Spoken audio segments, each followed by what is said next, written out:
Quantum computing leverages the principles of quantum mechanics to process information at incredible speeds. This course provides a solid foundation in quantum computing from the ground up, taking you from the basics to a thorough understanding of how popular quantum algorithms work.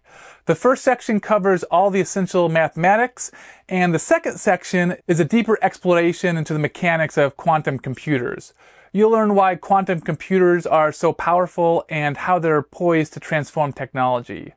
Michael from Quantum Soar created this course. If you were to search up on Google, what are quantum computers, you would get answers in the form of analogies, like quantum computers use qubits that are both 0 and 1 at the same time.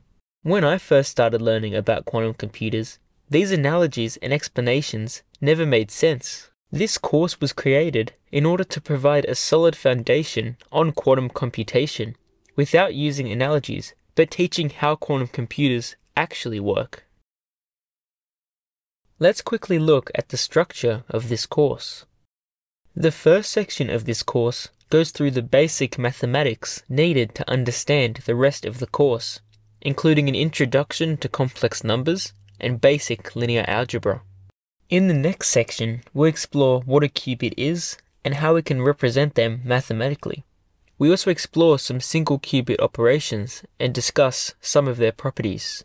The third section introduces how we can represent multiple qubits mathematically and explores some operations we can perform on multiple qubits. This section ends on exploring the strange quantum phenomena of quantum entanglement and phase kickback. In the final section of this course, we'll use everything we've studied up until this point to analyze quantum algorithms.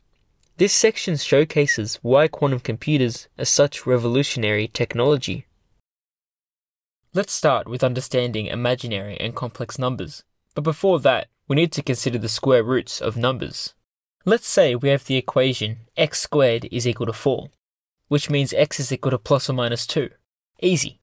But what if x squared is equal to negative 4?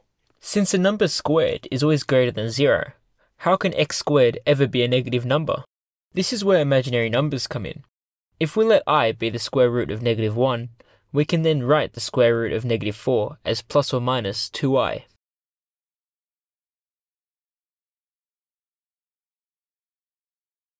This is an imaginary number, any number that contains a factor of the square root of negative 1, or I. Now we move one level up to complex numbers. All a complex number is a number that contains a real number plus an imaginary number. A standard complex number looks like this, a plus ib, where both a and b are real numbers, a being the real part of the number and b being the imaginary part of the number.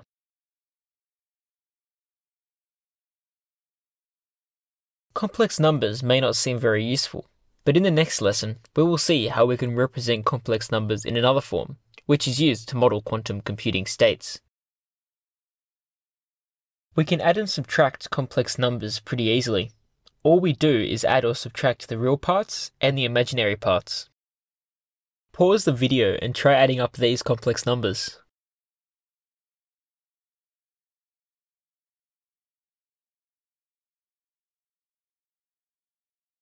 Multiplication is pretty simple as well.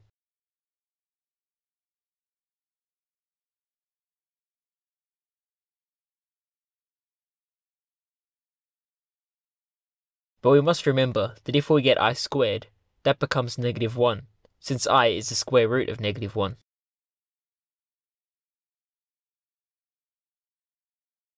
The complex conjugate of a complex number is when you take the complex number and flip the sign or negate the imaginary part. This is denoted by an asterisk. Here are some examples.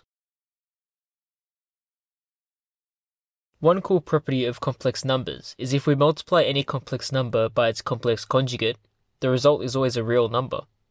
Try multiplying 2 plus 3i with 2 minus 3i and confirming this is the case.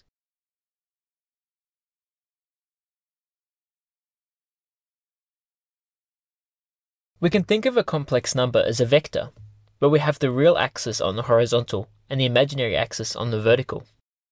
This allows us to graph our complex numbers. For example, the complex number negative 2 plus 3i would be a vector that would end at the point -2, 3. When we represent a complex number on the number plane like this, we also uncover another property, its magnitude, which is its distance from the origin. This is denoted with vertical lines and is calculated by using Pythagoras' theorem.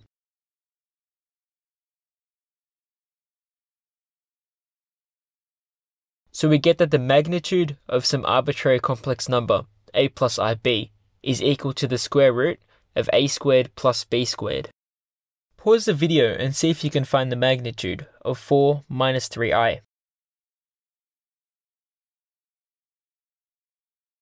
This is not the only way of representing complex numbers. Instead of using real and imaginary parts as coordinates, we can represent them through their magnitude and the angle they make with the positive x-axis. Using trigonometry, we find that we can also represent complex numbers in the form r cos theta plus I sin theta, where r is the magnitude of the complex number and theta is the angle it makes with the positive x-axis.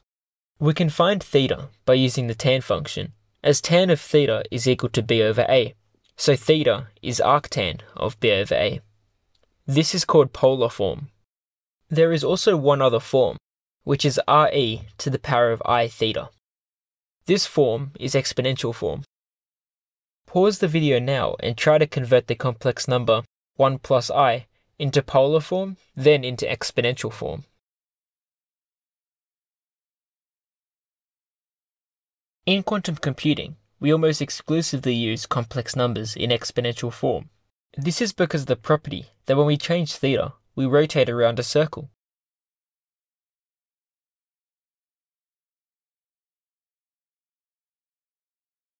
So multiplying two complex numbers in exponential form, whose magnitude is 1, graphically we are rotating around a unit circle, as the angles of the two complex numbers add together. You will see once we start studying quantum computing that this property is very useful in representing quantum states. A matrix is a 2D arrangement of numbers. In the next lesson, we will get to the applications of matrices and how they relate to quantum computing. But in this lesson, we will quickly define some properties and operations we can do on them. We say we have an m by n matrix if the number of rows is m and the number of columns is n. So this matrix here would be a 2 by 3 matrix. Pause the video and see if you can find out the dimensions of these matrices. If we want to add two matrices together, all we need to do is add each element of the matrices.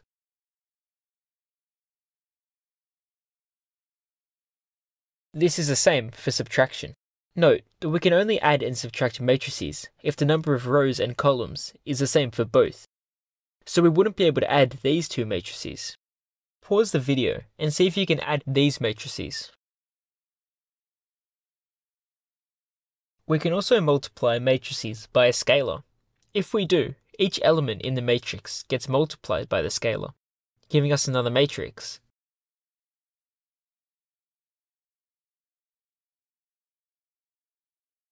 When multiplying matrices, we have to do this weird operation, where to get the element in the first column and first row, we take a sort of dot product with the first row of the left matrix and the first column of the right matrix.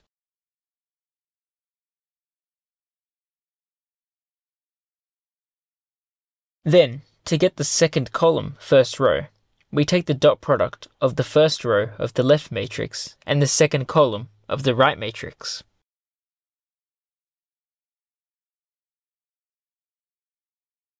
We continue this process until we have all the elements in the new matrix.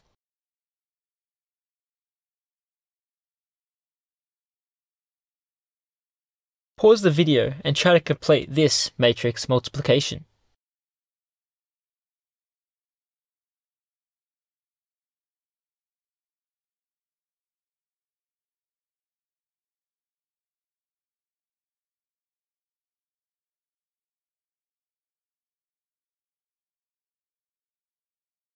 It's important to note that we can only multiply two matrices together if the number of columns of the first matrix is the same as the number of rows in the second matrix. For example, we can't multiply these two matrices here since the first one has 2 columns, but the second one has 3 rows.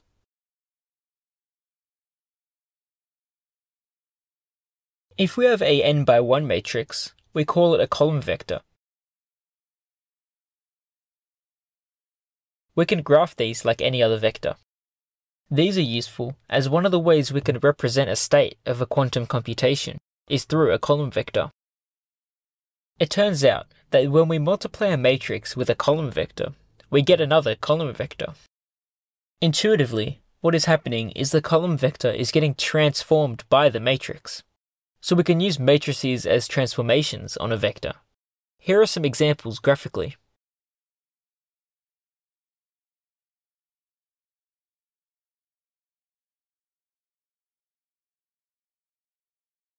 As you will see in the quantum computing sections, we do this same process of applying matrices to our quantum state to apply operations on quantum computers.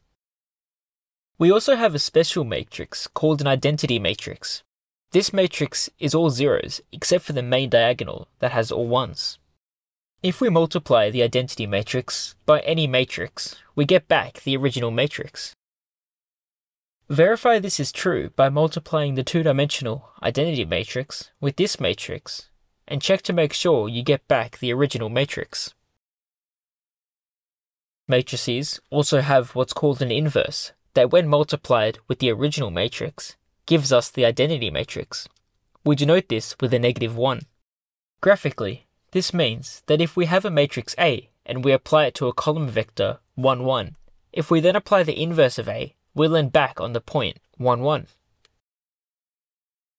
Therefore, applying A, then A inverse, is the same as applying the identity matrix, which means the column vector stays in the same spot.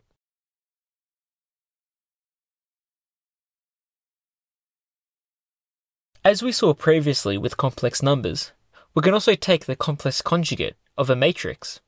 This is denoted by the asterisk on the top right of the matrix. Just like with complex numbers, when we apply this, we flip the sign of all the imaginary components of all the elements in the matrix. Pause the video and find the complex conjugate of this matrix.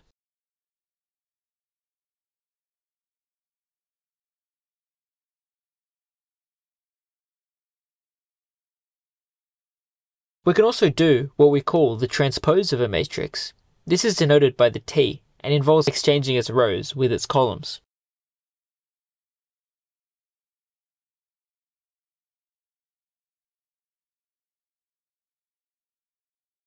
If we combine these two and find the complex conjugate and transpose of a matrix A, we get something called A dagger, denoted by the dagger symbol. What was the point of all this? In quantum computing, we use 2 types of matrices to apply our operations. One of them is unitary matrices. These have the property that given a unitary matrix U times U dagger is equal to the identity matrix, so U dagger is its inverse. Geometrically, when a unitary matrix acts on a vector, the length of the vector stays the same, but it is rotated or flipped. This property may not seem very useful, but once we start talking about probabilities in quantum computers, it will all start to make sense. The other type of matrix we use to apply operations in quantum computing is the Hermitian matrix. These matrices have the property that given a Hermitian matrix H is equal to H dagger. As you go through the quantum computing sections of this course, you will start to understand why we use these types of matrices to perform operations on quantum computers.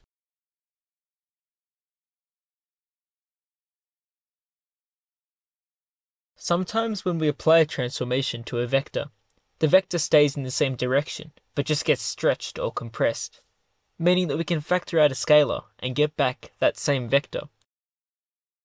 When this happens, we call the vector an eigenvector of the transformation matrix that we applied, and the scalar we factored out an eigenvalue. Let's go through an example. If we have the matrix 2, 0, 1, 2, with the vector 0, 3, applying the matrix on the vector gives us the vector 0, 6. With this, we can factor out a 2, leaving us with 2 times the vector 0, 3. This gives us an eigenvalue of 2, with the eigenvector 0, 3 for that matrix.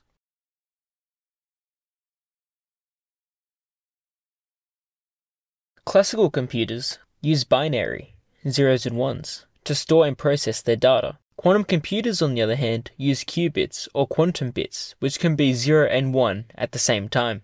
We have all heard this explanation of quantum computers, but what does that actually mean? In order to understand what a quantum computer is actually doing, we must look at how we represent them mathematically. Instead of using binary like classical computers, quantum computers use qubits.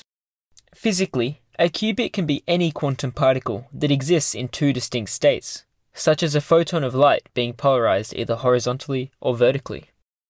Just like classical computers, we still use zeros and ones, but in quantum computation, we define them instead as the column vectors 1, 0 and 0, 1, respectively. The weird brackets around the 0 and 1 is Dirac notation. We will look more into it later. You may have heard of the term superposition. What it means in quantum mechanics is that a quantum particle is in two states at the same time. So back to our photon polarization example, this means that the photon is both horizontally and vertically polarized at the same time. In terms of quantum computing, we say a qubit is in superposition if it is both 0 and 1 at the same time. Let's look at how we represent qubits mathematically. Mathematically, we can represent a qubit as a column vector with two elements. The top element indicates how much the qubit is in the 0 state, and the bottom element indicates how much the qubit is in the 1 state. The convention for a quantum state is to set it equal to the Greek letter psi. We'll talk more about this in the next video. So if we have a qubit in the state 1, 0, it now makes sense why this is 0, since it is all in the 0 state and none in the 1. We can say the same for a qubit in the state 0, 1 being 1. If a qubit is in both the 0 and 1 state, so it has non-zero numbers in the matrix, then we say it is in a superposition of 0 and 1, since it is both of the states at the same time. So now we know how to represent a qubit mathematically. But how do we measure the qubits? For that, we must look at another rule of quantum mechanics. When we measure a quantum system, it changes the state of the system to the measurement. What does that mean? If we go back to our photon polarization example, if the photon is in a superposition of both horizontally and vertically polarized, then when we measure it, we will only measure it as one or the other, but not both. And once it has been measured, it collapses into the state we measured. So if it was in a superposition and we measure it to be horizontally polarized, it would collapse and become horizontally polarized, meaning it is not in a superposition anymore. The same thing happens when we measure qubits. We can only measure a 0 or a 1. We do not measure how much the qubit is in the 0 state, or how much the qubit is in the 1 state. Immediately after measuring a qubit, its state changes to either 0 or 1, depending on the measurement. So what is the point in those numbers telling us how much the qubit is in the 0 state or the 1 state? What those numbers tell us is the probability of measuring a 0 or a 1. The probability of measuring 0 is the magnitude squared of the amplitude of the 0 state, and the probability of measuring 1 is the magnitude squared of the amplitude of the 1 state. So for this example qubit, when we measure it, we have a 75% chance of measuring a 0, and a 25% chance of measuring a 1. If we now think about how we defined the 0 and 1 state at the start of the lesson, they should now start to make sense. We stated that 0 was the column vector 1, 0, and now we can see why. The probability of measuring 0 is 1, so it will always be measured as 0. This is the same for the 1 state. Since there are only two possible outcomes when measuring a qubit, the probability of measuring a 0 plus the probability of measuring a 1 must equal 1, giving us this equation. So this would be a valid qubit state, since the probabilities add up to 1. But this would not be, since the probabilities add up to more than 1. When we do measure a qubit that is in superposition, it collapses into the measured state. So if we measure this state to be 0, it collapses into the 0 state, so every measurement after will be 0. This is because of the laws of quantum mechanics. When we measure something, it permanently changes the state of the system to that measurement,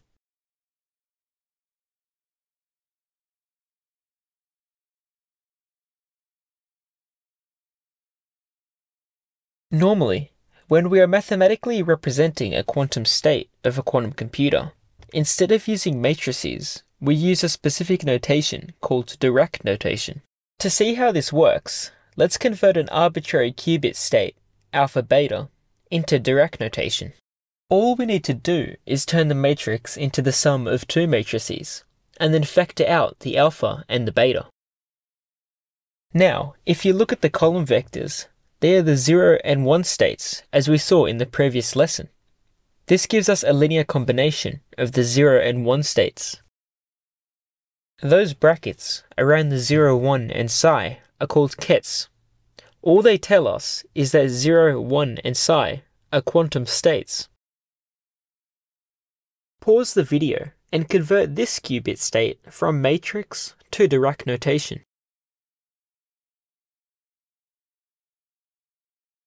This notation might seem weird at first, but it is the conventional way of writing a quantum computing state, since when we start adding more qubits, using matrices to represent them becomes unmanageable, as we start to get very large matrices.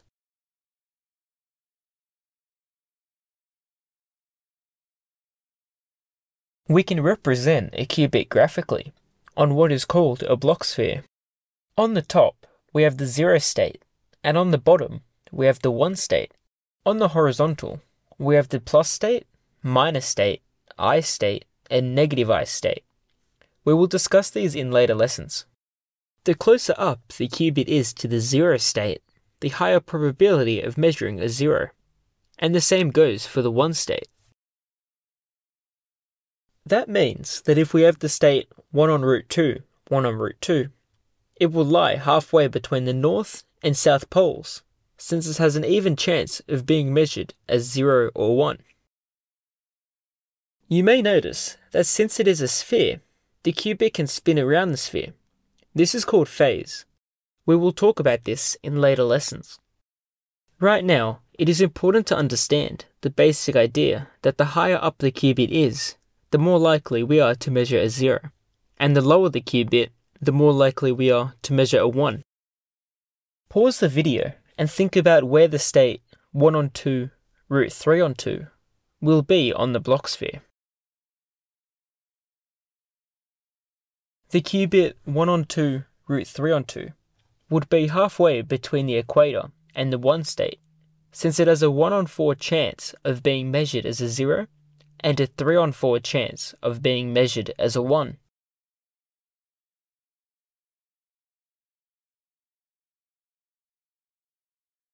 With classical computers, we use logic gates to process data.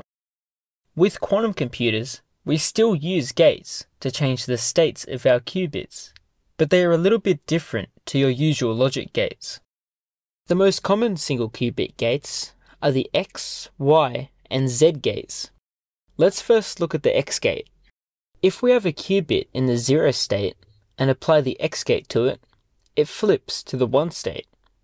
Let's try a qubit that is halfway between 0 and 1. Try and see if you can figure out what the X gate is doing. Let's try a qubit in this state. As you can see, the X gate flips the qubit 180 degrees or pi radians around the x-axis. Now let's have a look at the Y gate. Here are some examples of the Y gate transformation.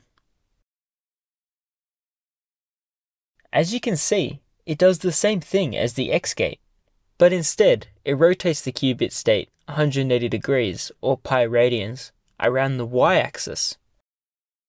Lastly, we have the Z gate, which rotates the qubit 180 degrees or pi radians around the z-axis. Since these gates rotate the qubit around the specified axis by pi radians, if we apply the same gate twice, one after the other, then the qubit returns to its original position. This means that these three gates are their own inverses. We can represent these gates as matrices. Here are the matrices for these gates. For the moment, ignore the complex numbers in the Y-gate matrix. We will explain this later in the next lesson, when we talk about phase. Mathematically, to apply a gate to a qubit, we can multiply the matrix that represents the gate with the column vector of the qubit. Pause the video and prove that applying the x gate to the 0 state gives us the 1 state.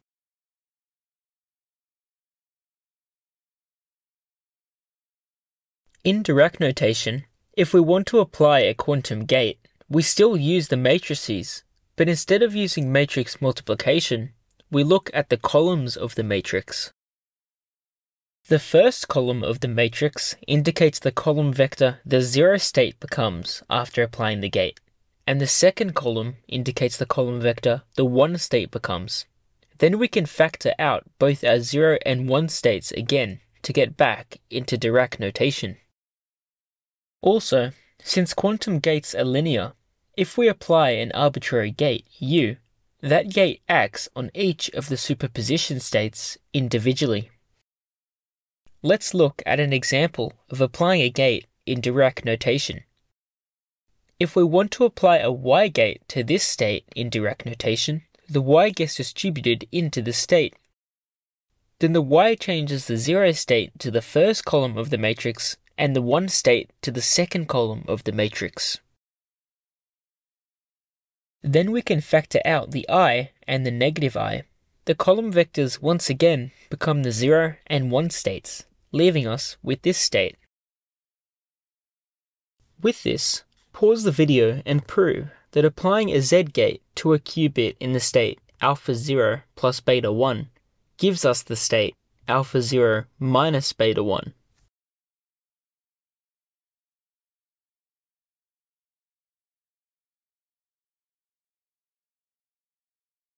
Looking at this, you may be thinking, what is the point of the Z gate? This qubit still has an alpha squared chance of being 0, and a beta squared chance of being 1. It didn't affect the probabilities.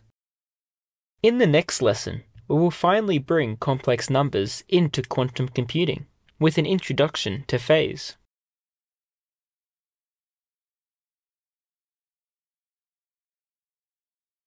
On the Bloch sphere, we saw in the previous lessons that we could also rotate around the z-axis. This is called phase. It may not seem very useful, as the probability of measuring a 0 or a 1 is still the same, no matter how much we rotate around. But phase is what makes quantum computers as powerful as they are. We will get into the uses of phase in the next lesson. In this lesson, we will see how we can represent phase mathematically. To represent phase, we have to bring back our old friend, complex numbers. In quantum computing, we mostly use complex numbers in exponential form. You will now see why. But first, let's consider some states and the Bloch sphere. Let's first consider the states 1 over root 2, 0, plus 1 over root 2, 1. If we apply a z gate, we get it to the state 1 over root 2, 0 minus 1 over root 2, 1. As you can see, the 1 state was multiplied by a factor of -1, and the qubit rotated pi radians around the z-axis. If we represent the -1 as a complex number in exponential form, we get e to the I pi. Notice how the angle of the complex number is pi radians. Let's try another example. Let's plot the state 1 on root 2, 0 plus 1 on root 2, 1 and 1 on root 2, 0 plus I on root 2, 1. If we represent I as a complex number in exponential form, we get e to the I pi over 2. And if you look at the Bloch sphere, to get that state, we rotate pi over 2 radians around the z-axis. We use complex numbers in exponential form in quantum computing since it gives us a nice mathematical way of rotating around a circle by changing the value of phi. By multiplying the 1 state of the qubit with the complex number e to the I phi, we rotate the qubit around the z-axis by phi radians. But why is it the 1 state and not the 0 state being multiplied by the complex number? There are two types of phase, global phase and relative phase. Global phase is when the entire qubit is multiplied by a complex number, and relative phase is when just the 1 state is multiplied by a complex number. It turns out that global phase is physically irrelevant. So the state e to the I phi times 1 over root 2 0 plus 1 over root 2 1 is logically equivalent to the state 1 over root 2 0 plus 1 over root 2 1. Relative phase, on the other hand, is extremely important and matters in our calculations. Relative phase is when the amplitude of the one state has a factor of a complex number. As we saw earlier, having relative phase rotates the qubit on the Bloch sphere around the z-axis. But what if we have a complex number in both the amplitudes of the 0 state and the 1 state? What we do is we factor out the complex number of the 0 state from the entire qubit, creating a global phase and relative phase. Then we can discard the global phase, leaving us with a qubit with a relative phase. We saw previously on the Bloch sphere that phase does not affect the probability of measuring a 0 or a 1, as the qubit stays the same distance from the 0 state and the 1 state, no matter how far we rotate around the Bloch sphere. If we look at an arbitrary qubit state, alpha 0 plus e to the I phi beta 1, the probability of measuring a 1 is the magnitude of e to the I phi beta squared. We can split the absolute values up like this. The magnitude of e to the I phi is 1, since the coefficient of the complex number, in exponential form, states its magnitude. So the probability of measuring 1 is still the magnitude of beta squared. In the next lesson, we will see why relative phase matters.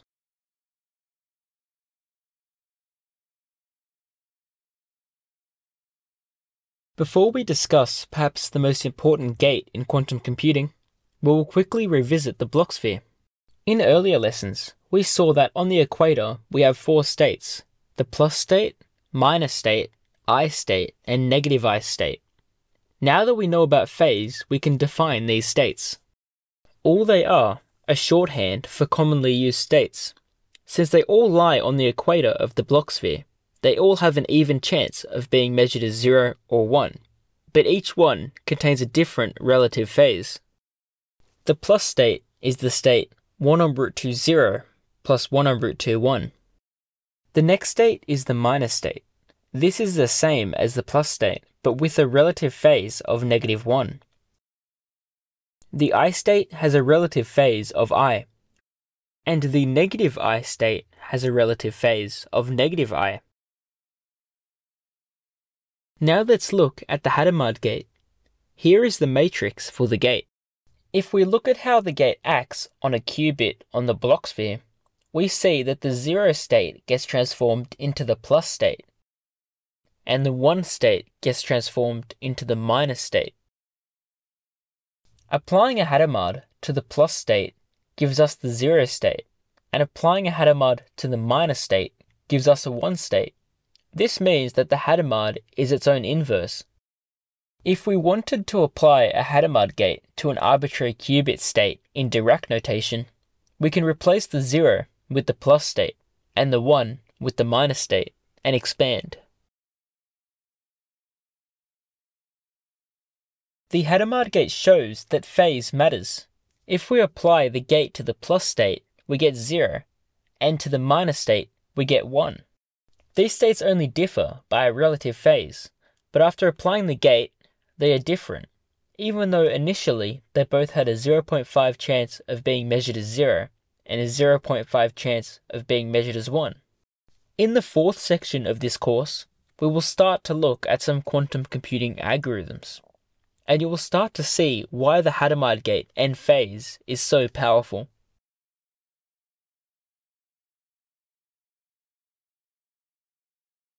Now that we understand relative phase, let's introduce 2 new gates, the S and T gates. The S gate adds a relative phase of pi on 2 radians. The T gate adds a relative phase of pi on 4 radians. If we take the conjugate transpose of the 2 matrices of the 2 gates, we get their inverses.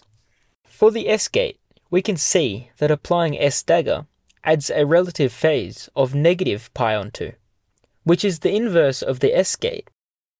This means that if we apply a S gate, then an S dagger gate, we are back in the same spot, meaning the S dagger gate is the inverse of the S gate. We also have the T dagger gate, which is the same thing as the S dagger, but adds a relative phase of negative pi on 4 radians instead, meaning it is the inverse of the T gate.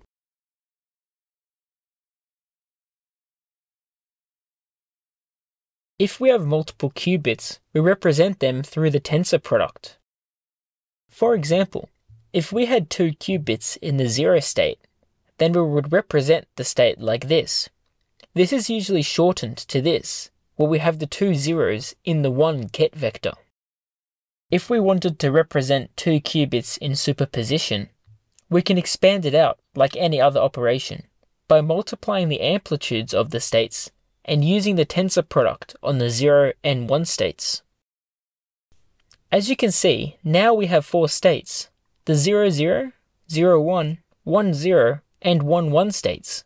This makes sense since those are the possible combinations of zeros and ones we can have with 2 qubits. Measurement works the exact same as before. The probability of measuring 0, 0 is the magnitude squared of the coefficient of the 0, 0 state, and so on. Here is an example of combining these 2 qubits. If we wanted to add another qubit to the system, all we need to do is tensor it onto the end of the state. We also have some shorthand notation you will sometimes see. If we have n zeros, we can write it like this, which means 0 tensored with itself n times. So this state would be shorthand for 5 ones.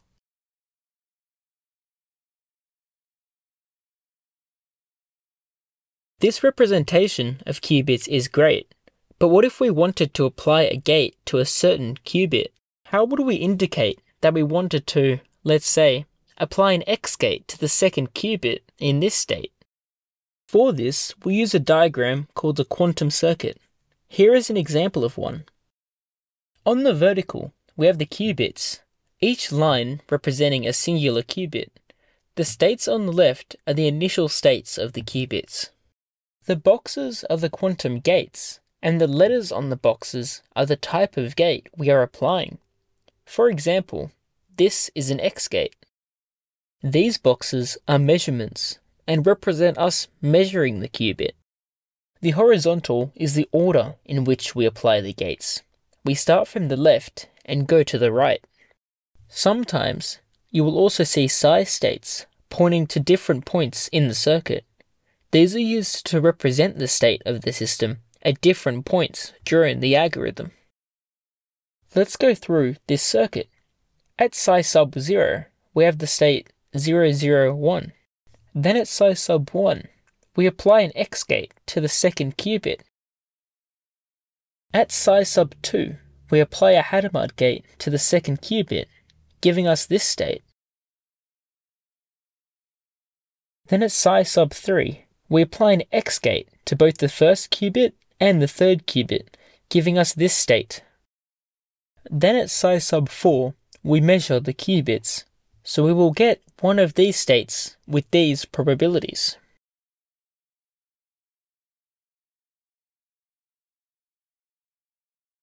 Now let's introduce some gates that act on multiple qubits. The most common multi-qubit gate is the CNOT, or controlled X gate. Here is the gate on a quantum circuit. The gate acts on 2 qubits. One of the qubits is called the control qubit, and the other is called the target qubit. The CNOT gate applies an X gate to the target qubit if the control qubit is a 1, and does nothing if the control is a 0. Let's look at the CNOT gate acting on some states. If we apply a CNOT to this state, with the first qubit as the control and the second qubit as the target, then we apply that CNOT gate to each of the superposition states, giving us this state. Here is another example.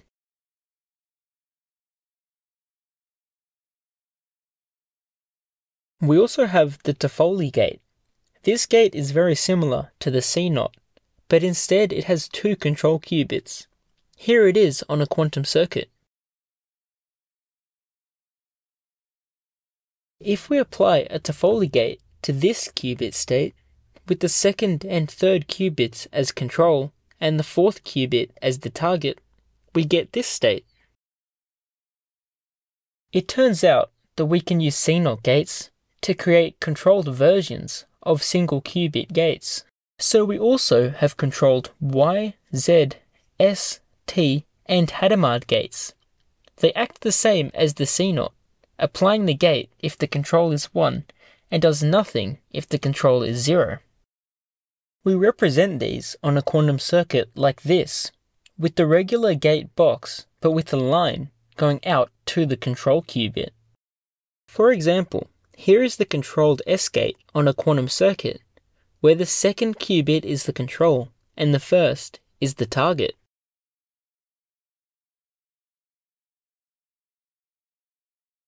Now that we have multiple qubits, how do we measure a single qubit?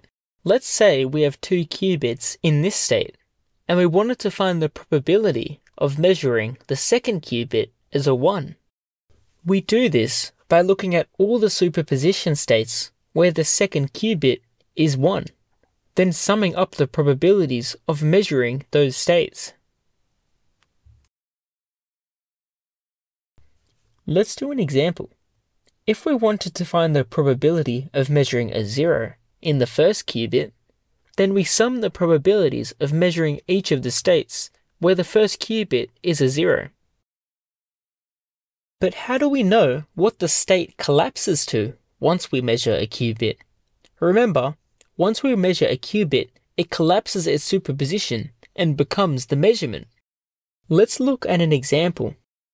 Say we have this state, and we measure the first qubit to be a 1.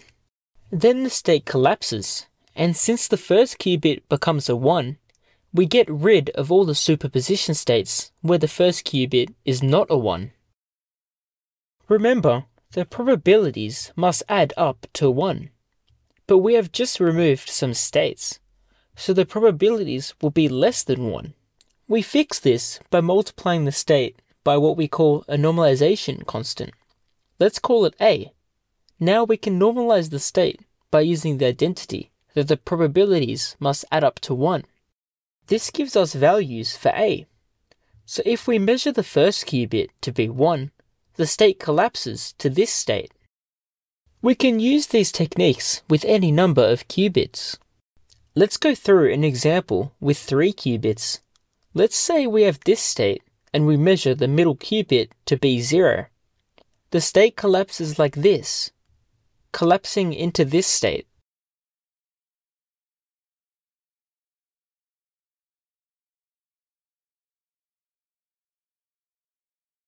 Let's consider this quantum circuit.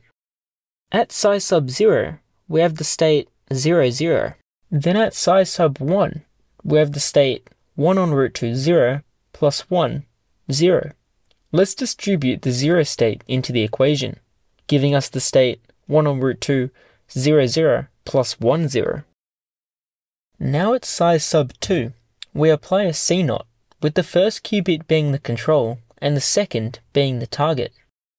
This means that the 0, 0 state stays the same, since the control is 0, but for the 1, 0 state, the control is 1, so the second qubit flips to a 1. This leaves us with the state 1 en route to 0, 0 plus 1, 1. Can you notice anything weird about this state? If we were to measure one of the qubits as a 0, the other would collapse into a 0. And if we were to measure a 1, the other would collapse to a 1. So, without even looking at both the qubits, by measuring one of them, we immediately know the state of the other qubit. This is called entanglement. There are many different entangled states. We say a state is entangled if it cannot be factored into the tensor of single qubit states. For example, this state is not entangled, since we can factor it like this, but this state is entangled, since we cannot factor it into singular qubit states. What this means is that when the qubits are entangled, they depend on each other to determine their state. There are 2 types of entangled states: maximally entangled states and partially entangled states. We say qubits are maximally entangled if measuring one of the qubits tells us the state that the other qubits are in. So the example entangled state from the beginning, 1 on root 2, 0, 0 plus 1, 1, is maximally entangled. Here are the common maximally entangled states with 2 qubits. We call these states the Bell states, and we denote them with capital Phi and Psi. We say qubits are partially entangled if the measurement of a qubit affects the probabilities or phase of the other qubits. For example, with this state, if we measure the first qubit as 0, the state collapses to this, but if we measure the first qubit as a 1, then it collapses to this state. As you can see, the two states have different probabilities of measuring 0 or 1, so this state is partially entangled, since measuring one qubit affects the probabilities of the other.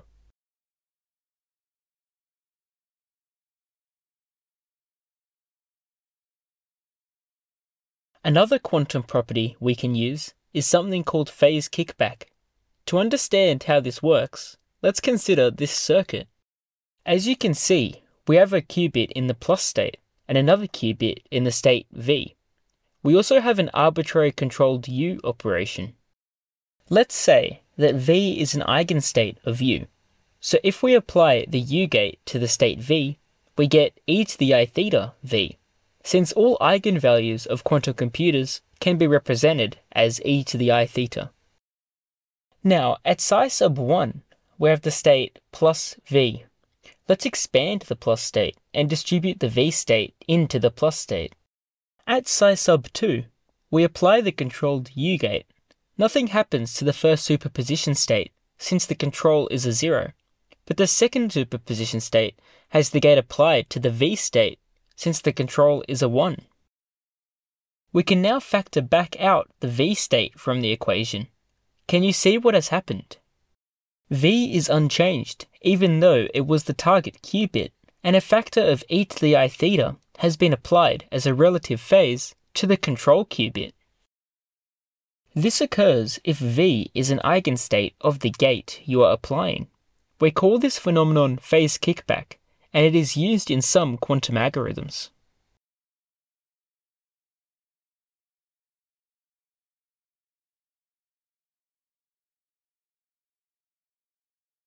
Let's have a look at superdense coding.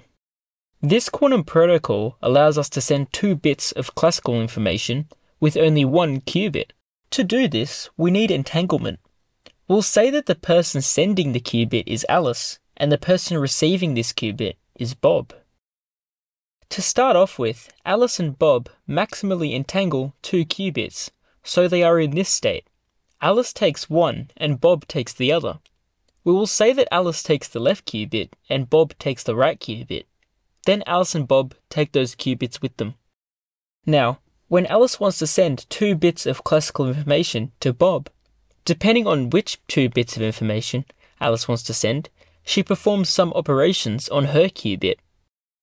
If Alice wants to send the 2 classical bits 0, 0, she does nothing and sends her qubit to Bob.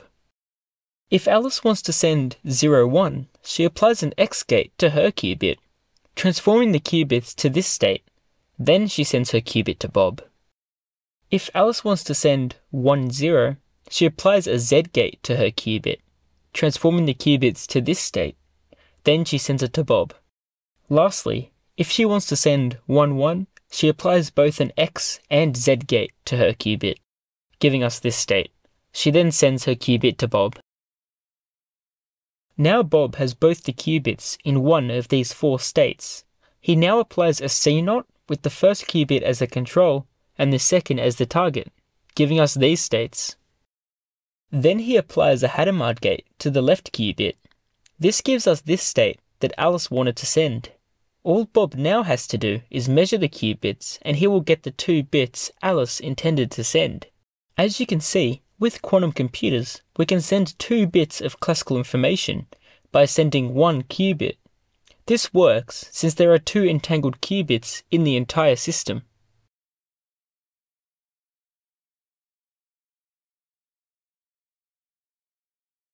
Before we look at how we can apply functions on quantum computers, we will quickly look at how classical computers perform operations on bits, and how we make classical operations reversible. There are four main operations we can perform on classical bits: the AND, OR, NOT, and exclusive OR operations. Let's go through each one of them quickly. The simplest is the NOT gate, which flips 0 to 1 and 1 to 0. Here is the truth table for the gate, where x is the input and f of x is the output. As you can see, this gate acts on one bit. Now, let's look at the AND gate. Here is the truth table for the gate. The operation acts on 2 bits and returns 1 if the 2 bits are 1 and 0 otherwise. The OR gate acts on 2 bits as well. If either of the bits is a 1 or both are 1, then it returns 1. Otherwise, it returns 0. Lastly, we have the exclusive OR gate. Here is the truth table for the operation. As you can see, it returns 1 if either of the inputs is 1, and returns 0 if both the bits are 0 or 1. We use the exclusive OR operation to make reversible classical gates. We say a function f is reversible. If given f of x, we can determine the value of x. So if we are given the output, we can determine the input. So this function here, where we negate the second bit, is reversible, since each row of the truth table for this function is unique. So we can map each output to a unique input. But the OR operation, on the other hand, is not reversible, since if we get an output of 1, we cannot say what the input was. It could have been any of these 3 inputs. To make any classical gate reversible, we must input another bit, let's call it C, and instead of only returning f of x, we return the input x, as well as C exclusive ORed with f of x. This makes the operation reversible. Let's look at converting the OR gate to a reversible operation. Here is a normal OR gate, and here is a reversible OR gate. As you can see, we input another bit, C, and return it exclusive ORed with the output. Now looking at the truth table, each row of the outputs is unique, so the gate is reversible, since we can determine the input from the output. What is the point in all this? Well, with quantum computers, all operations besides measuring the qubits must be reversible. This is because every operation must be unitary. If you remember from the first section of this course, unitary matrices rotate and flip a vector, so they must be reversible. In the next lesson, we will discuss how we can apply functions on quantum computers using the same techniques that we used to make reversible classical gates. We discussed in the previous lesson how we can make classical gates reversible. Now let's use this same technique to make quantum functions. Since the operations we perform on quantum computers must be reversible, if we wanted to apply a function on a quantum computer, the function must be reversible. To do this, we use the same techniques for making classical gates reversible. A standard quantum function looks like this, where we input x and y and get back x and y exclusive ORed with f of x. Now, you might be thinking, how are we going to get the output if it is exclusive ORed with y? But if we set y to 0, then we get 0 exclusive ORed with f of x. 0 exclusive ORed with any bit gives us back that bit. This means that 0 exclusive ORed with f of x is just f of x. This allows us to query the function and get its output on a quantum computer. We can encode functions within a unitary matrix, and so it is a valid quantum gate. We usually denote a function f as u sub f.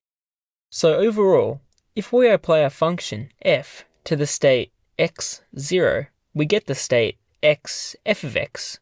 Then to get the function output, we can measure the second register of qubits.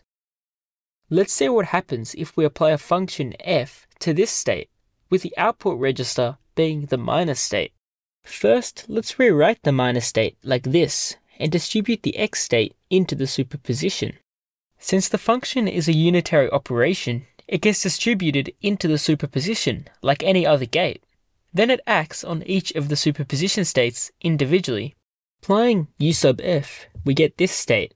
The 0 exclusive OR with f of x becomes f of x, and the 1 exclusive OR with f of x becomes not f of x. Now let's consider two scenarios. If f of x is equal to 0, then the state becomes 1 on root 2, x0 minus x1, which we can rewrite as x minus. On the other hand, if f of x is equal to 1, then the state becomes 1 on root 2, x1 minus x0. We can factor out the negative 1, leaving us with the state negative 1 on root 2, x0 minus x1. This can be further factored into negative x minus. Now looking at these two states, we can see that the only difference is the phase at the front. We can combine these two equations into negative 1 to the power of f of x, x minus. So, if we apply a function to the state x minus, we get back negative 1 to the power of f of x, x minus. When we query a function in this way, where the output bit is in the minus state, we call it a phase oracle. In the next lesson, we will finally see how quantum computers can outperform classical computers with Deutsch-Jozsa algorithm, which uses this technique of the phase oracle. One more thing we will discuss when it comes to quantum computers is a theorem called the no-cloning theorem. When we want to copy bits on a classical computer, all we need to do is read the values of the bits and write the values to other bits. But with quantum computers, if we have a qubit in an unknown state, say we have psi is equal to alpha 0 plus beta 1, we cannot copy this state if we don't know alpha and beta. If we were to measure psi, we would get 0 or 1. But to copy the state, we need to know the amplitudes, so we would need to know alpha and beta. We could easily copy qubit states where we know the amplitudes by applying the needed gates. But if we do not know the state, we cannot copy a qubit.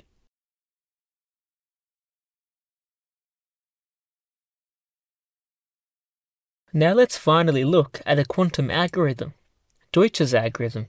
But first, let's look at the problem it solves and how we would solve that problem with a classical computer. Say we have a function f that takes in a bit and returns a bit. We don't know what the function does. All we can do is send in a bit and read the output bit. It is like a black box. Our task is to find out whether the function f is constant or balanced. If a function is constant, then it returns the same bit no matter the input. Here are the two constant functions that can act on one bit. Constant 1, which always returns 1, and constant 0, which always returns 0. Balanced functions, on the other hand, return 0 for half the inputs and 1 for the other half of the inputs. Here are the two balanced functions that can act on one bit. Identity, which returns the input, and the NOT gate, which we saw before, which flips the bit. As you can see, both these operations return 0 for one input and 1 for the other input. For this problem, we don't care if the function is a NOT gate or a constant 0. We only care if it is constant or balanced. If we wanted to find out if f is constant or balanced on a classical computer, we would first need to input 0 and then input 1 to see if we get the same or different values. If f of 0 equals f of 1, then we know that the function is constant, and if f of 0 does not equal f of 1, then the function is balanced. So we need to query the function twice, once with 0 as the input and once with 1 as the input. With quantum computers and Deutsch-Jozsa algorithm, however, we only need one query of the function to find out if the function is constant or balanced. Here is the circuit for the algorithm. The U of f represents the function f. At psi sub 0, the qubits are in the state 0, 0. Then at psi sub 1, the qubits are in the state 0, 1. At psi sub 2, we apply a Hadamard to each of the qubits, leaving us with the state plus minus. Let's expand the plus state and distribute the minus state into the equation. Now at psi sub 3, we apply the unitary matrix UF acting as the function to the state. Since all quantum operations are linear, UF gets distributed into the state and acts on each of the superposition states individually. If we look at each of the superposition states, they are in the phase oracle form, so applying U of f to the first state becomes -1 to the power of f of 0, 0 minus, and the second state becomes -1 to the power of f of 1, 1 minus. The minus qubit is not needed for the rest of the algorithm, so we will omit it to clean up the equation. Now let's consider two different scenarios. If f of 0 equals f of 1, then the state becomes 1 over root 2, 0 plus 1, if f of 0 and f of 1 equals 0, or 1 over root 2, negative 0 minus 1, if f of 0 and f of 1 equal 1. With this, we can factor out a global phase of -1, leaving us with 1 over root 2, 0 plus 1. Therefore, if f of 0 equals f of 1, the state becomes 1 over root 2, 0 plus 1, or the plus state. Now let's look at if f of 0 does not equal f of 1. So if f0 equals 0 and f1 equals 1, the state becomes 1 over root 2, 0 minus 1. If f of 0 equals 1 and f of 1 equals 0, then the state becomes 1 over root 2 minus 0 plus 1. With this, we can factor out a global phase of -1, leaving us with the minus state. So overall, if f of 0 equals f of 1, the state becomes the plus state, and if f of 0 does not equal f of 1, the state becomes the minus state. See if you can finish the rest of the algorithm off yourself. Now at size sub 4, we apply a Hadamard to the qubit. In the case where f of 0 equals f of 1, this transforms the state into 0, and in the case where f of 0 does not equal f of 1, the state becomes 1. Now, all that's left to do is measure the qubit. Looking at our equations, if we measure 0, then the function is constant, since f of 0 equals f of 1, and if we measure 1, then the function is balanced, since f of 0 does not equal f of 1. As you can see, what took a classical computer 2 queries of the function was done with 1 query of the function on a quantum computer. In the next lesson, we will look at the Deutch-Jozsa Algorithm, which considers itself with the same problem of Deutsch's algorithm of finding out if a function is constant or balanced. But instead of having a function that only inputs 1 bit, the algorithm is a general case that accepts any number of bits as input.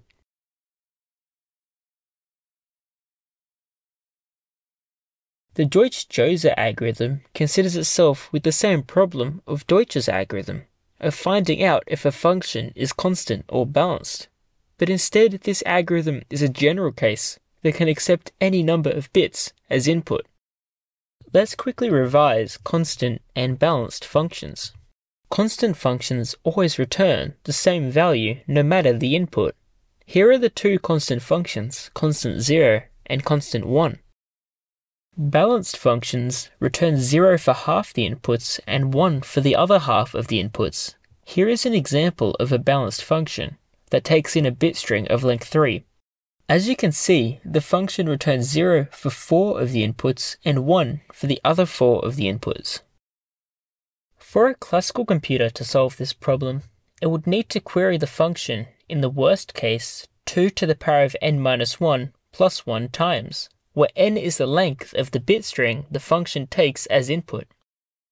This is because, in the worst case, we check half of the inputs and get the same output for all of them.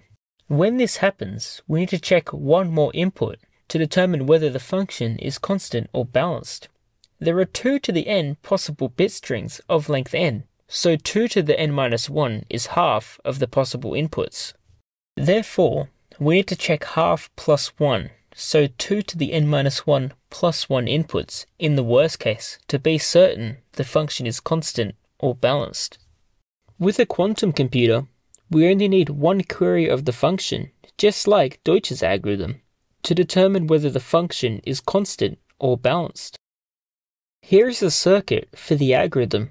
This line here going through the circuit represents n qubits, and the Hadamard gates tensor n represent n Hadamard gates, each one being applied to one of the n qubits. Let's go through the algorithm. At psi sub 0, we have n zeros minus. Then at psi sub 1, we apply a Hadamard gate to each of the n zeros, giving us this state. Let's quickly derive an identity that we frequently use when applying Hadamards to a register of zeros. This gives us n plus states. If we expand them out, we get 1 over root 2, 0 plus 1, tensored with 1 over root 2, 0 plus 1, and so on, n times. Let's try different values of n to figure out how we can represent this mathematically. If we have n equals 2, we have the plus state tensored with itself. Distributing the states gives us a state 1 over root 2 squared, 0, 0, plus 0, 1, plus 1, 0, plus 1, 1.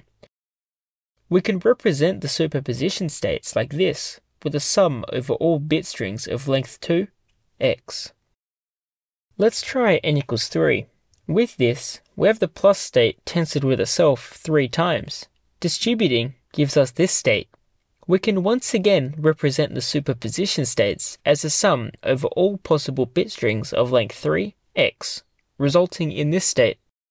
We can generalize this and say that if we apply a Hadamard to each of the n zeros, we get 1 over root 2 to the power of n times the sum over all bit strings of length n, x. This is a very important identity in quantum algorithms and is used in many algorithms. If you think about it, this makes sense. Since each qubit is in the plus state, it has an even chance of being 0 and 1. So every possible combination of zeros and ones will occur in the state, and with equal probabilities. Going back to psi sub 1, we can now change this to our identity. Now at psi sub 2, we apply the oracle function. Since the function acts on each of the superposition states, we distribute it into the sum. Now, if you look at each of the superposition states in the sum, they are in the phase oracle form. Applying the function gives us the equation 1 over root 2 to the power of n times the sum over all bit strings of length n, negative 1 to the power of f of x, x minus. Let's omit the minus qubit from the equation, as it is not needed in the algorithm anymore. At psi sub 3, we once again apply a Hadamard to each of the qubits. What this means is that for every bit in the bit string x, we apply a Hadamard gate. You may be looking at this and thinking that we can use the formula we used before, but that one can only be used when the state is all zeros. The x state can be any combinations of zeros and ones. Let's quickly figure out how we can represent this mathematically. For this, we can rewrite the Hadamard transform on an arbitrary bit xi as 1 over root 2, 0 plus negative 1 to the power of xi 1. Since if xi is 0, it becomes the plus state, and if xi is 1, it becomes the minus state. Let's try x being a bit string of length 3. This gives us this state. If we tensor the states together, we get this state. Let's quickly add the exponents of the negative ones. As you can see, whenever there is a 1 in the superposition state, that state is being multiplied by a negative 1 to the power of xi, where xi is the position of the 1. We can rewrite this as the dot product of x with the superposition state. Now we can combine this state as the sum over all z's that are bit strings of length 3, negative 1 to the power of x dot z, z. Generalizing, we get this identity, where applying a Hadamard to an arbitrary bit string of length n, x, gives us 1 over root 2 to the power of n times the sum over all bit strings of length n, negative 1 to the power of x dot z, z. This is also a very important identity that is used in many quantum algorithms. With this, the qubits are now in this state.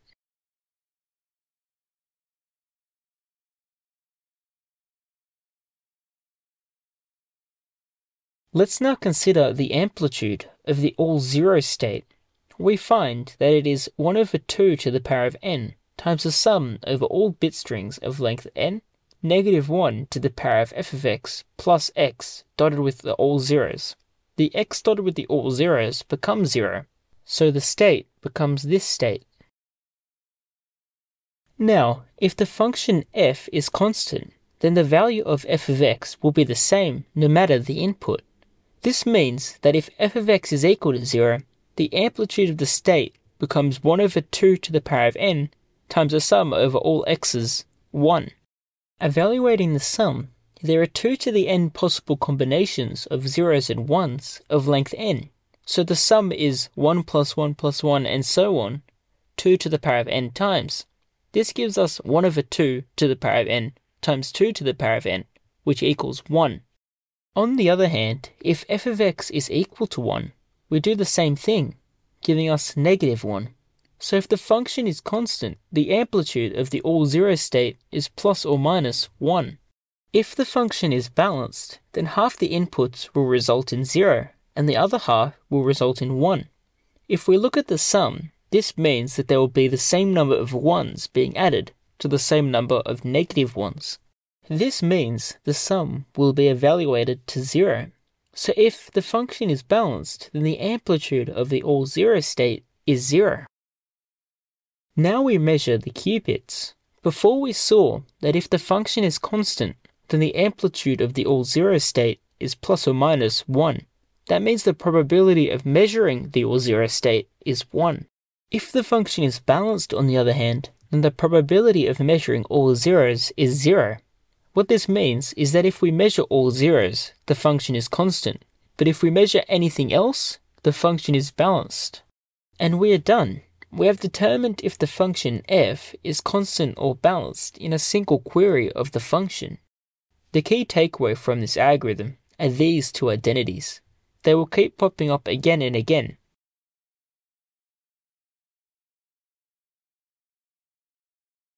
Let's now look at the Berstein-Vazarani algorithm. Here is the problem it solves.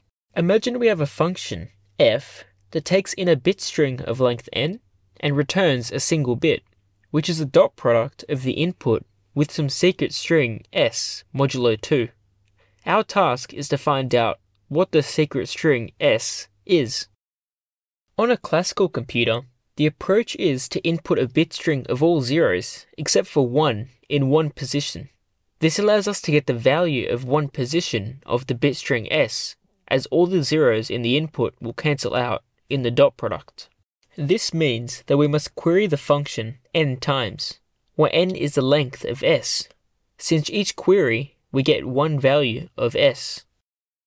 With quantum computers, on the other hand, we only need to query the function once to find out what s is. If we look at the circuit, it may look familiar. It's the same circuit as a Deutch-Jozsa algorithm, just with a different function being applied to the qubits. Initially, the qubits are in the state n zeros minus.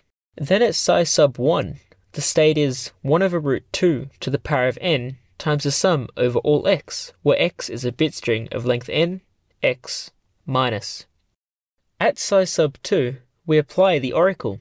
Since the target qubit is in the minus state, we use the phase oracle property, so the state becomes 1 over root 2 to the power of n times the sum over all x, negative 1 to the power of f of x, x minus. Let's rewrite f of x as a dot product of x and s, since that is the definition of our function. Let's also omit the minus qubit, since it is not needed anymore. Now we apply a Hadamard to each of our qubits.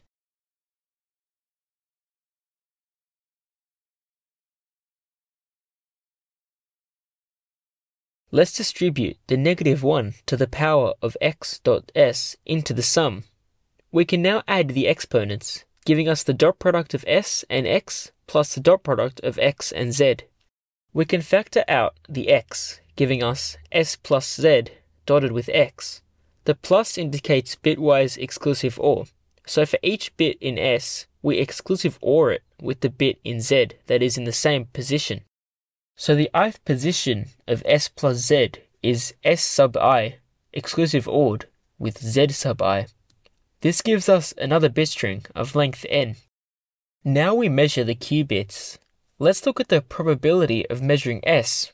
Expanding out, we find the amplitude of the s state is 1 over 2 to the power of n times the sum over all x's, where x is a bit string of length n, -1 to the power of s plus s dotted with x.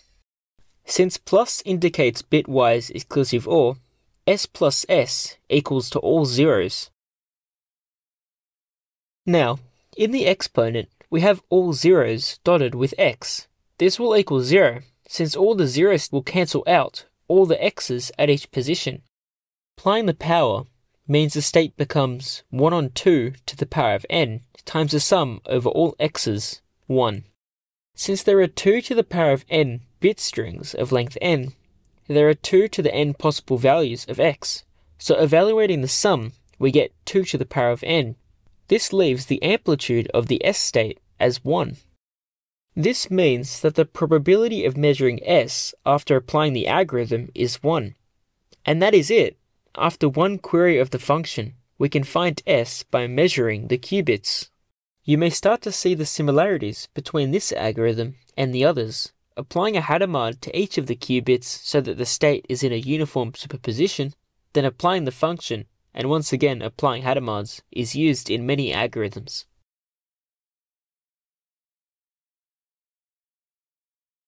In the next two lessons, we will look at the quantum Fourier transform as well as quantum phase estimation.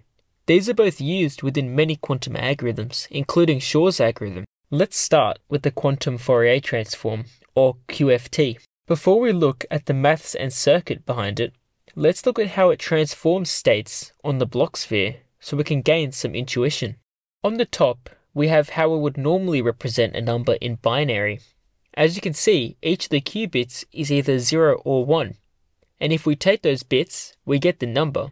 Then underneath, we have the same qubits after the quantum Fourier transform has been applied. As you can see, instead of encoding the numbers like we normally do in a classical computer with zeros and ones, the numbers are now encoded by the phase of the qubits that are in a uniform superposition.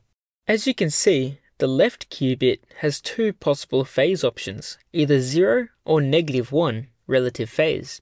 Then the next qubit has 4 possible phase options, and so on, up until the last qubit, which has 2 to the n possible phase positions, where n is the number of qubits.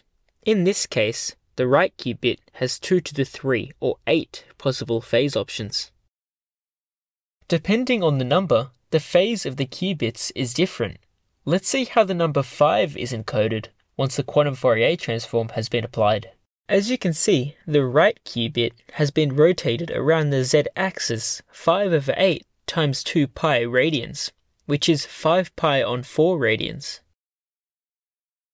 To get the amount rotated around the z-axis of the next qubit, we multiply the previous one by 2. So the next qubit has been rotated 2 times 5/8 times 2 pi radians. So rotating the qubit pi/2 radians around the z-axis. The last one is 2 times that, which is 2 times pi/2 radians. This means that if we have this state, which is 5 in binary, and we apply the quantum Fourier transform, we get this state. In the next lesson, we will see a use of the quantum Fourier transform, but for now, let's look at the circuit. Here is the quantum Fourier transform circuit for any number of bits. As you can see, there are 2 gates that we have not seen before. This gate here is a controlled OR gate.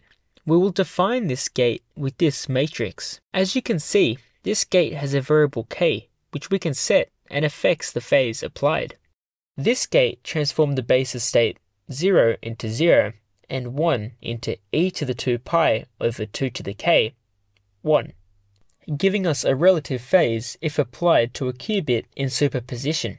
The controlled version, like we have in this circuit, is the same as all the other controlled versions of other gates, only applying the gate if the control is a 1.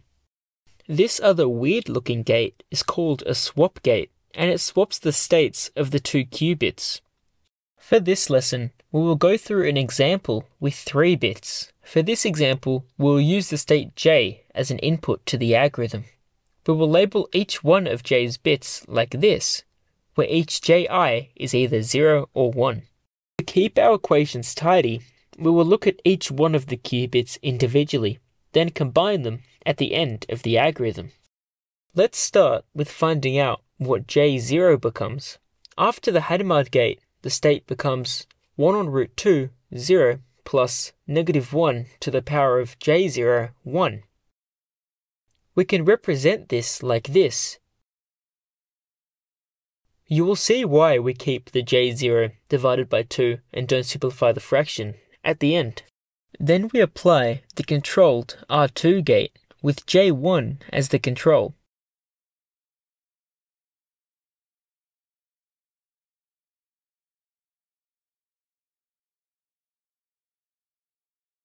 We apply the R3 gate in the same way.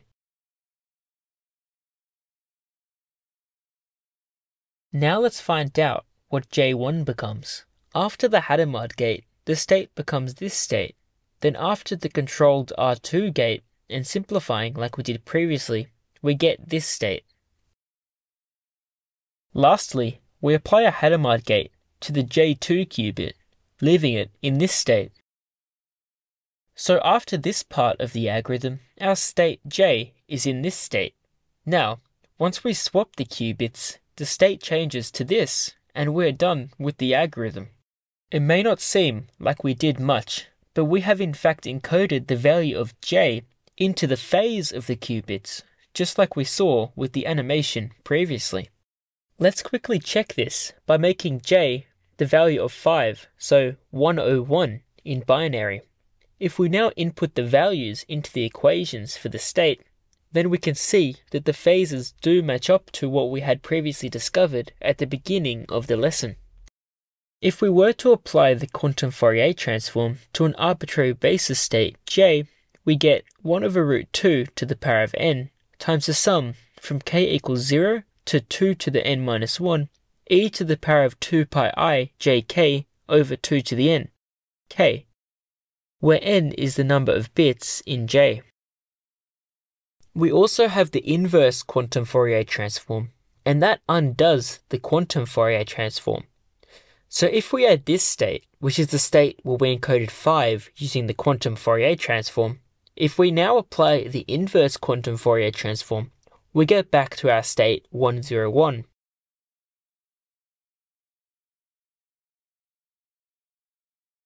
The quantum phase estimation algorithm allows us to find the eigenvalue of an eigenvector given the matrix. So if we have a matrix U and apply it to its eigenvector V, since V is an eigenvector, we get e to the I theta V, where e to the I theta is the eigenvalue. We can represent all eigenvalues in quantum computing in this form. The QPE, or quantum phase estimation algorithm, finds e to the I theta to a certain accuracy. This algorithm is a key part in many quantum algorithms, including Shor's algorithm, which we will discuss in the next lesson, which allows us to find prime factors of large numbers. Here is the quantum phase estimation circuit. As you can see, we have two registers. The first one contains m zeros and is used to store the estimated phase, and the second one, V, is n qubits and is the eigenvector of the gate we're trying to measure the eigenvalue of. Looking at the circuit, you can see that the gate U, which we're trying to find the eigenvalue of, is to the power of some numbers. U to the power of n is the same as applying U to a qubit n times.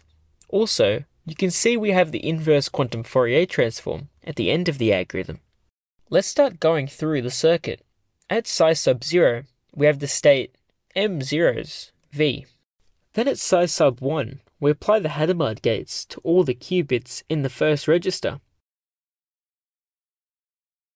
At psi sub 2, we apply the U gate to the eigenvector V, with the rightmost qubit in the first register as a control. Since V is the eigenvector of U, phase kickback occurs, which adds a relative phase of e to the I theta to the qubit. Then at psi sub 3, we apply two U gates, or the U squared gate, with the qubit in the first register as the control and V as the target. Once again, phase kickback occurs, applying a phase of e to the I theta times e to the I theta, or e to the 2 I theta. We continue this process for each of the qubits in the first register, which leaves us with this state. Now we let theta equal 2 pi j, where j is a number between 0 and 1, since theta is an angle between 0 and 2 pi. With this, if we find j, we can find theta. Substituting this in, we get this equation. Now, since j is a bit string less than 1, we can represent it like this, which converts it from a decimal in binary to a decimal in base 10. If we now sub that into our equation, it becomes this. Now if we look at the first qubit, we have a factor of 2 to the power of m minus 1. If we distribute that into j, we get this. Since all these terms are integers, when we expand them out, there will be a factor of 2 pi. So they are not needed since they are redundant. This leaves us with j m minus 1 over 2. If we do the same process to the rest of the qubits, we are left with this state. Can you notice anything about this state?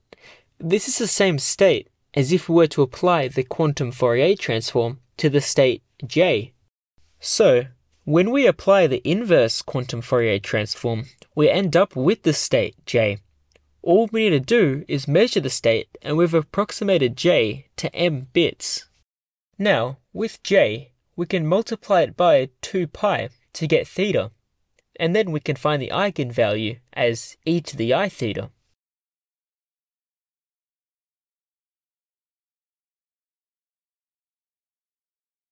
Now we will tackle probably the most important and popular quantum algorithm, Shor's algorithm. This algorithm allows us to find the prime factors of a large number. So if we have a number n equals pq, where pq are both prime, Shor's algorithm allows us to find p and q. This may not seem very useful, but this is the backbone of RSA, which is a widely used type of encryption. So using Shor's algorithm will allow us to crack RSA encryption. But that won't happen for a while. To run Shor's algorithm, we will need a fault-tolerant quantum computer with millions of logical qubits, which won't happen for some time. This algorithm uses both classical and quantum computers for different steps. First, we choose an A that is between 1 and n, and the GCD of A and n is 1. So A and n share no common factors. Next we do the quantum step, but before that, we will look at some number theory. In modular arithmetic, we say that A is congruent to B mod n if the remainder of A divided by n is B. For example, 3 is congruent to 1 mod 2, since dividing 3 with 2 gives a remainder of 1. We can reduce the factoring problem down into the problem of finding the period of modular exponentiation. Modular exponentiation is when you take the powers of a number modulo a number. Here is an example. As you can see, if we have a number, in this case 2, and put it to increasing powers, we get a repeating pattern when we take the modulo. The period of this pattern is the length of the sequence, and that is what we are looking for. In this case, the period r is equal to 6. All of the sequences start with a to the power of 0 is congruent to 1 mod n, so we need to keep increasing the power until we get back to 1. If we are able to find the period, we can use some number theory to find the prime factors. If we have a number n, which is equal to the product of two prime numbers p and q, if we pick a number a where the GCD of a and n is equal to 1, so they share no common factors, and we find the period of a to the x mod n, then, if we get a good approximation for r, the GCD of a to the power of r divided by 2 minus 1 and n, and the GCD of a to the power of n divided by 2 plus 1 and n, has a good chance of containing the factors of n. Let's go through the steps in finding the period of modular exponentiation. For this, we need to use this gate. Let's call it u, which transforms the state x to the state xa mod n. If we apply this gate to the one state multiple times, we can get powers of a in mod n. How we construct this gate is outside the scope of this course. See the problem set for resources on how we can construct this gate. Let's consider this state, US. If we apply a U gate to the state, it gives us this state.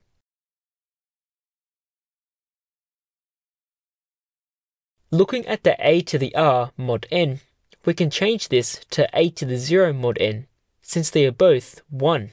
If we multiply the right-hand side by 1, or e to the 2 pi I s over r, times e to the negative 2 pi I s over r, we get this state. We can change the e to the negative 2 pi I s r over r to e to the negative 2 pi I 0 over r, since they are both equal to 1. Now, as you can see, this whole state becomes the US state. This means that the US state is an eigenvector of the U gate with an eigenvalue of e to the power of 2 pi I s over r. This means that if we can construct the US state, we can use the quantum phase estimation algorithm to get the value of s over r. It turns out that it is far easier to construct the equal superposition of all of the US states. What this becomes is 1 mod n. In the problem set for this lesson, we will prove this result. We can construct the 1 mod n by applying a knot to the rightmost qubit in a register of all zeros, which gives us the value 1, which is equal to 1 in mod n. So by creating the state 1 mod n, we are actually creating the state 1 over root r times the sum from s equals 0 to r minus 1 of US. Here is the circuit for the algorithm. Looking at it, this is just the quantum phase estimation circuit. As you can see, we now know that 1 is an eigenvector of the U gate, so we are using this to estimate the eigenvalue e to the power of 2 pi I s over r, where s is an integer from 0 to r minus 1. This is because our eigenvector 1 mod n is equal to 1 over root r times the sum from s equals 0 to r minus 1 of US. So we will get the eigenvalue e to the power of 2 pi I s over r for one value of s. So when we measure the qubits, we will get the eigenvalue of one of the US's, which means that we will get s over r for one s from 0 to r minus 1. If we happen to get 0 as our eigenvalue, so s equals 0, then we repeat the circuit so we can get an eigenvalue that is non-zero. Now we have a decimal number j, which is equal to s over r. That is the quantum part of the algorithm done. Now we estimate the values of s and r by using a technique called continued fractions. Here is an example with the decimal 0.312. We start by writing it as a fraction, then we flip the fraction. We continue this process until we have the number 1 in the numerator. By representing a decimal in this way, we can approximate its value with a fraction by rounding off the continued fraction. Here are the first 3 approximations for the decimal 0.312. To approximate s over r, we find an approximation where the denominator is less than n, since the period r must be less than n. If r is odd, then we repeat the algorithm and get a new value of r. Now that we have a value for r, we can use this to find the factors of n. We know that a to the r is congruent to 1 mod n, so a to the r minus 1 is congruent to 0 mod n. This means that a to the power of r minus 1 has a factor of n, since when we divide it by n, we get 0 remainder. If we factor a to the power of r minus 1 with the difference of 2 squares, then we get this. From this, we can see that if we calculate the GCD of a to the power of r over 2 minus 1 n, and the GCD of a to the power of r over 2 plus 1 and n, with our approximation of r, we have a good chance of them being one of the factors. This allows us to find p and q. Let's go through a quick example with n equal to 15. So p is 3 and q is 5. In step 1, we choose an a which is relatively prime to 15. Let's choose a equals 7. Now in step 2, we'll use the quantum part of Shor's algorithm to find the period, or r. So we need to find r such that 7 to the power of r is congruent to 1 mod 15. By using the algorithm, we find that r is equal to 4. Now we calculate the GCD of 7 to the power of 4 over 2 minus 1 and 15, and the GCD of 7 to the power of 4 over 2 plus 1 and 15. The first one becomes the GCD of 48 and 15, and the second becomes the GCD of 50 and 15.